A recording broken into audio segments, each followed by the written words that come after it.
Hello students, welcome back to our channel study beyond classes. This is your mentor Rohit Sengar. आज हम देखने वाले हैं क्लास 9 का 5th chapter the fundamental unit of life. और simple सी लैंग्वेज में बोले तो सेल। तो मैं यहां लिख देता हूं सेल, ये सेल। ओके, अब देखिए, आपने जो वर्ड है सेल, इसको पहली बार कब सुना होगा? आपने इसको बचपन से ही सुना था। और ये सेल मेनली आपके टीवी रिमोट्स में काम आता है, आपके घड़ी में काम आता है, वॉच वगैरह में, क्लॉक में काम आता है, दो जगह काम आता है। तो बस यहीं से स्टार्ट करेंगे हम चैप्टर को। सपोज इमेजिन करिए, अगर आपकी घड़ी में सेल नहीं हुआ तो क्या होगा? सोचिए, अगर आपकी टीवी के रिमोट में सेल नहीं हुआ तो क्या होगा? होप सो आप सबको पता है कि वो रिमोट काम नहीं कर सकता, वो घड़ी काम नहीं कर सकती। अब रिमोट का काम क्या है? टीवी को ऑपरेट करना, एग्री? घड़ी में सेल का काम क्या है? घड़ी को चलाना। एग्जैक्टली आपकी बॉडी के अंदर भी सेल्स हैं, आपकी बॉडी के अंदर भी सेल्स हैं जो आपकी बॉडी को चला रहे हैं, जो आपकी बॉडी को मूव करा रहे हैं। तो मैं ये कह सकता हूं, जो सेल है ये है आपकी बॉडी का the structural and functional, structural and functional unit of life. अब why we are calling it, हमने दो भारी भारी वर्ड्स यूज कर लिए sir, structural and functional. Structural मतलब क्यों? क्योंकि ये आपकी बॉडी का क्या डिसाइड करने वाला है? स्ट्रक्चर। ओके, स्ट्रक्चर डिसाइड करेगा। फंक्शनल क्यों? क्योंकि ये आपकी बॉडी के क्या करने वाला है? डिफरेंट डिफरेंट फंक्शंस को परफॉर्म करने वाला है। तो समझ में आया मैं इसको क्यों बोल रहा हूं? क्या है cell? The cell is a fundamental unit of life. The cell is a fundamental unit of life. Fundamental मतलब बेस, मतलब आपकी लाइफ का बेस है। अगर ये नहीं होंगे तो जैसे घड़ी नहीं चल रही थी, रिमोट नहीं चल रही थी, आपकी बॉडी भी नहीं चल सकती, आपकी बॉडी भी नहीं चल सकती। अगर आपसे कोई पूछे व्हाट इज सेल, तो cell is structural and functional unit of life. अच्छा, अगर मैं आपसे पूछूं कि भाई इसको स्ट्रक्चरल क्यों कह रहे हो, फंक्शनल क्यों कह रहे हो, तो सिंपल सा आंसर होगा आपके पास, because it decide the structure of the body and it also performs vital functions. ये फंक्शंस भी परफॉर्म करता है, बॉडी के स्ट्रक्चर को भी डिसाइड करता है। अब मुद्दा ये सर, आपने देख लिया सेल क्या होता है, कोई तो होगा जिसने पहली बार डिस्कवर किया होगा इसको। ओके, तो सबसे पहले ये कॉन्सेप्ट जो लेके आए थे वो लाए थे रॉबर्ट हुक।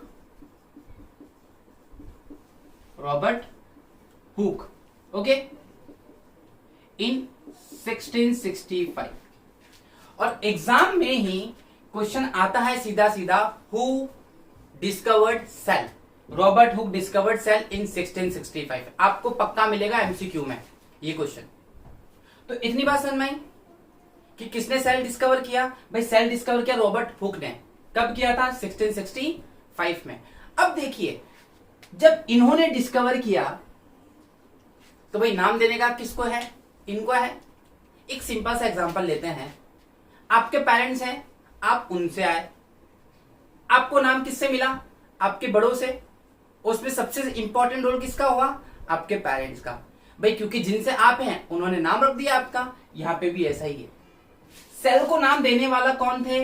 रॉबर्ट हुक साहब थे। रॉबर्ट हुक साहब ने बहुत अच्छी चीज की थी। देखिए, जब इन्होंने पहली बार खुद का माइक्रोस्कोप बनाया था, एक प्रिमिटिव माइक्रोस्कोप था, बहुत खुद ही में बनाया था इन्होंने, बनाया और कॉर्क ऑफ द ट्री को देखा, पेड़ की छाल होती है उसको देखा, उसके बाल को देखा, और वहां से उनके मुंह से पहला वर्ड जो निकला वो निकला सेल। वो निकला सेल। ये जो सेल है इसका लैटिन मीन है स्मॉल चैम्बर्स। Small chambers. अब जब इन्होंने इसको देखा तो इनके मुंह से स्मॉल चैम्बर्स के लिए निकला था सेल। और ये सेल इनको क्वाइट हनी कॉम्ब जैसा दिख रहा था। मधुमक्खी का छत्ता होता है, जब उसको जूम करके देखेंगे आप तो हेक्सागोनल दिखेगा वो। तो इसीलिए उन्होंने नाम दिया सेल।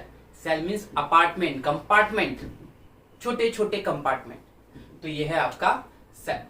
तो आई होप आपको इतनी चीज समझ में आई कि सेल क्या होता है। अब हमने अभी देखा था सेल, अब हम देखेंगे on the basis of number of cells हमने ऑर्गेनिज्म को क्लासिफाई किया है। देखिए ऑन द बेसिस ऑफ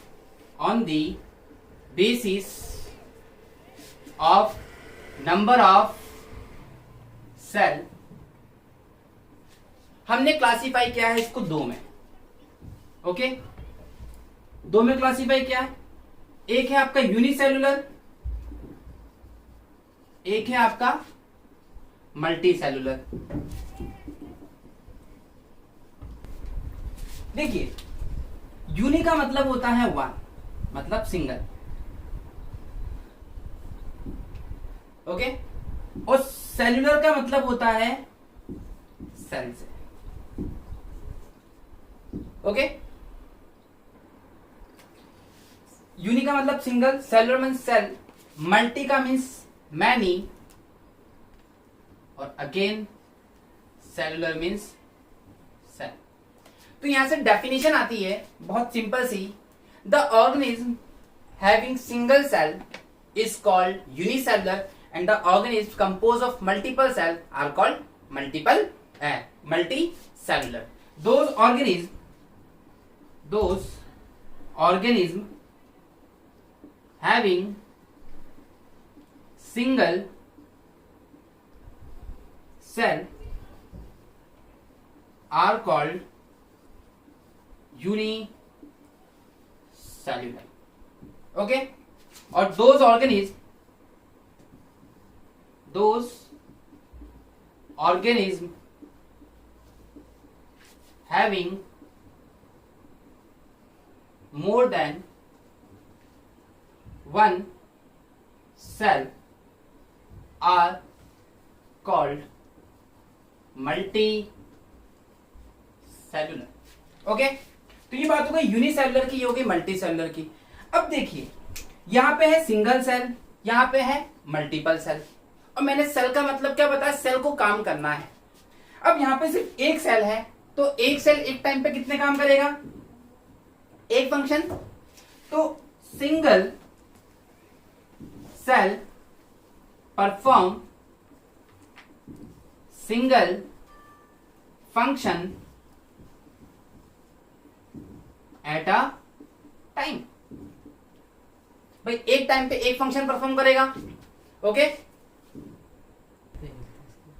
यहां पे बॉडी एक टाइम पे एक फंक्शन परफॉर्म करेगी, यहां पे body multiple function will perform at single time। एक टाइम पे मल्टीपल फंक्शन परफॉर्म होंगे। अब सिंगल है तो सर सिंपल होगा, ठीक है, इट इज सिंपल, ठीक है, और इट इज द ऑर्गेनिज्म, यहां लिख लेते हैं हम, द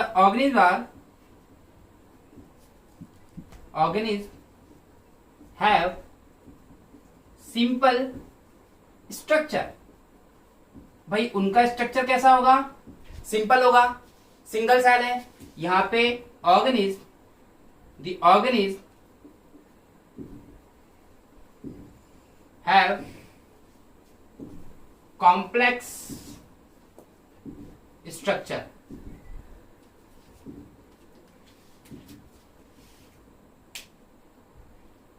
पूरा तो कॉम्प्लेक्स आ रहा है पूरा। ये तीन डिफरेंस पैनल में देखें। अच्छा, अब एग्जांपल देख लेते हैं हम, बैक्टीरिया, ओके, और अमीबा और पैरामीशियम, ये तीन एग्जांपल है। और मल्टी सेलुलर में आप, मैं है ना, ये मत लिख देना नलायको है, ठीक, काउ, डॉग, यहां बड़ी खुशी हो रही है डॉग में, डॉग, ठीक, और ह्यूमंस, ये सब क्या है, ये मल्टी सेलुलर है। तो होप आपको समझ में आ गया यूनिसेलुलर मल्टी सेलुलर ऑर्गेनिज्म होते क्या है। हमने देखा on the basis of the number of cells, हमने देखा सेल होता क्या है, सेल को क्या बोलते हैं, structure and function unit of life. अब यहां से जो क्वेश्चन आने वाला एग्जाम में, एक तो इन दोनों का डिफरेंस बहुत ज्यादा इंपॉर्टेंट है, और दूसरा और सबसे इंपॉर्टेंट चीज व्हाट इज सेल, दो क्वेश्चन। और तीसरा क्वेश्चन है आपका हु डिस्कवर्ड सेल। अपना नाम मत लिख के आइएगा, इतने अच्छे तो है नहीं आप कि आप डिस्कवर करेंगे सेल को। है पता पड़ा कि हाँ सर हमने डिस्कवर किया, मम्मी ने बोला था एवरीडे ले आ, तो एक एवरीडे लेके आया हूं मैं भी घर पे घड़ी के लिए। तो इट्स नॉट दैट सेल। किसने डिस्कवर किया था? रॉबर्ट हुक ने किया था। ओके ठीक। अब हम देख रहे हैं सबसे important prokaryotic and eukaryotic cell. ये एग्जाम में पक्का आना है डिफरेंस मैनर में। हम यहाँ पे इसको डिफरेंस मैनर में ही समझ लेते हैं कि प्रोकैरियोटिक्स क्या होते हैं, यूकैरियोटिक्स क्या होते हैं। देखिए, प्रो मतलब होता है प्रिमिटिव, इट मीन्स प्रीमिटिव, और करियोन्स का मतलब होता है न्यूक्लियस। करियोन्स का मतलब होता है, प्रो मतलब क्या हो गया बच्चा? प्रिमिटिव हो गया, और इसका मतलब होता है न्यूक्लियस। तो ऐसे सेल जिसके न्यूक्लियस बहुत पुराने हैं, प्रिमिटिव मतलब पुराना, उसको हम कहते हैं प्रोकैरियोट्स। क्या बोलते हैं? प्रोकैरियोट्स। मतलब सारे यूनिसेलुलर ऑर्गेनिज्म क्या होंगे? प्रोकैरियोट्स होंगे। और यू मतलब होता है न्यू, ये हो गया आपका न्यू, और करियोन्स का मतलब होता है न्यूक्लियस। तो ऐसे सेल जिसके न्यूक्लियस न्यू है उसको हम बोलते हैं यूकैरियोटिक। मतलब ये जो है they are simple and primitive organism. They are simple and primitive organism. They are complex and advance organism. अब देखो सर, ये पुराने हैं तो इनमें कमियां होंगी, ये नए हैं तो ये इसके कंपैरिजन में अच्छे होंगे। तो देखिए, दूसरी और सबसे इंपॉर्टेंट चीज, the size of cell is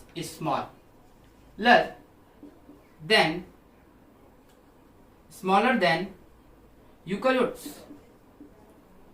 अब आप सोचोगे मैं यूकैरियोट्स कह रहा हूं बार बार, वहां यूकैरियोटिक लिखा है। तो यूकैरियोट्स वो होते हैं जो जिनके अंदर यूकैरियोटिक सेल होते हैं, ठीक है। प्रोकैरियोट्स वो होते हैं जिनके अंदर प्रोकैरियोटिक, मतलब ये सेल इनसे छोटे होते हैं, तो ये सेल इनसे, यूकैरियोट्स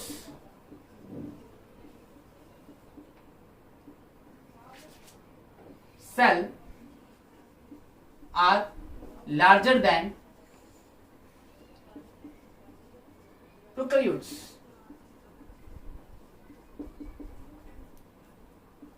इतनी बात समझ में आई? अब यहां पे सबसे इंपॉर्टेंट चीज आती है न्यूक्लियस के बारे में। Okay, nucleus is not well defined. Nucleus बहुत अच्छे से, उसमें सारी चीजें नहीं होती जो होनी चाहिए। यहां पे है nucleus is well defined. Nucleus के अंदर सारी चीजें हैं जो होनी चाहिए। और सबसे इंपॉर्टेंट चीज एक और आती है यहां पे, that is nuclear membrane is absent. भाई न्यूक्लियर मेम्ब्रेन क्या होगी? यहां पे एब्सेंट होगी, और यहां पे न्यूक्लियर मेम्ब्रेन क्या होगी? Nuclear membrane is present. यहां पे न्यूक्लियस जो है इसका, उसके पास मेम्ब्रेन नहीं है, यहां पे न्यूक्लियर मेम्ब्रेन है। अपकमिंग वीडियो में हम पूरा अच्छे से कवर करेंगे कि न्यूक्लियर मेम्ब्रेन क्या होती है, क्या नहीं होती है। But you have to remember, you have to just remember कि इसमें न्यूक्लियर मेम्ब्रेन नहीं है, यहाँ पे न्यूक्लियर मेम्ब्रेन है। और इस मेम्ब्रेन से आप ध्यान रखिए, इसका मतलब होता है कवर या कवरिंग। ओके, तो न्यूक्लियस को जो कवर करता है वो कहलाती है न्यूक्लियर मेम्ब्रेन। लास्ट और सबसे इंपॉर्टेंट चीज, यहां पे जो नंबर ऑफ क्रोमोसोम्स होते हैं, single number of chromosomes are present.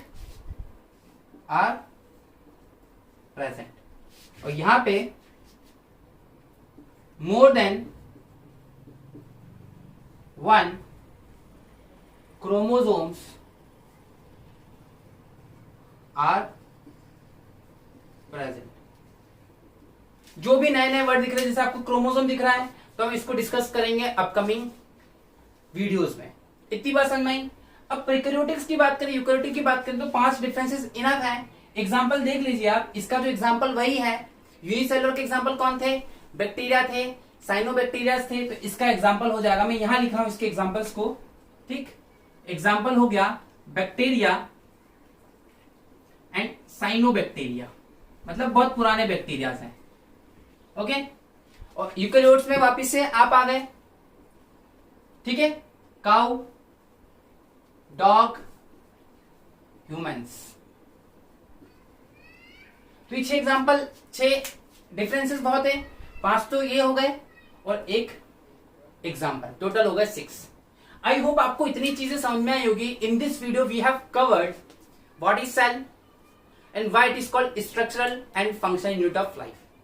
दूसरी और सबसे इंपॉर्टेंट चीज हमने जो देखी यहाँ पे, हमने यहाँ पे देखा नंबर ऑफ सेल्स के बेसिस पे ऑर्गेनिज्म, यूनिसेलुलर, मल्टीसेलुलर। तीसरी चीज हमने देखी प्रोकैरियोटिक, यूकैरियोटिक। इसी बीच एक इंपॉर्टेंट कॉन्सेप्ट हम निकले थे, that is the who discovered cell.